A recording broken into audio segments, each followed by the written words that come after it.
মাথার চুল এরকম সিস্টেম করে রাহে। এই যুবক, একটা যুবক খারিয়া কছেন তোমার চুল দেখে কোন সেরে আইলাবি কয়, কইলে তোমার যৌবন দেখা, কইলে তোমার চেহারা দেখা, তুমি চুলকে মাথার মধ্যে এই ধরনের রাখছো খ্রিস্টান নাসারার মতো।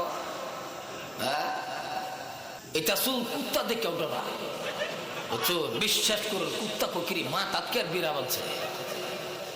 যারা যুবক আছে আইনে যদি দোয়া করেন, আল্লাহ তুমি আমার এরকম একটা স্ত্রী দিবা আবিদা সলিহা নেককার, যে স্ত্রীটা বিয়ে করার পরে আমি জান্নাতে যেতে পারি। উম্মা হ্যাঁ এটা দোয়া করবো। কইতে একটা দরিয়া লই আইছে মাশাআল্লাহ, আইনে ঘরে লই উড়াইছে, বাহাও জানে না মাও জানে না, বাপ মা যে গাড়ি কেডা কো বাবা এটা তো হেডিয়া, এটা বলে হেডিয়া। তুমি যে টিয়া পয়সা দিসলা পরীক্ষা মরীক্ষার যা সব এর বাসে 3টা মাস জানা মাত্র কইতে দরিয়া লই বিয়ে করছে। 3 মাস জানা জীবনটা বর 15-20 বছর ধরে 2-3-4 ভাই এক লগে ভাত খাইতেছে, মা বা এক লগে মিল আর মোহাব্বত করতে একটা ধরে লইছে। 3 মাসের মধ্যে দেখবেন থান থান করে বেলেগ বানাইছে।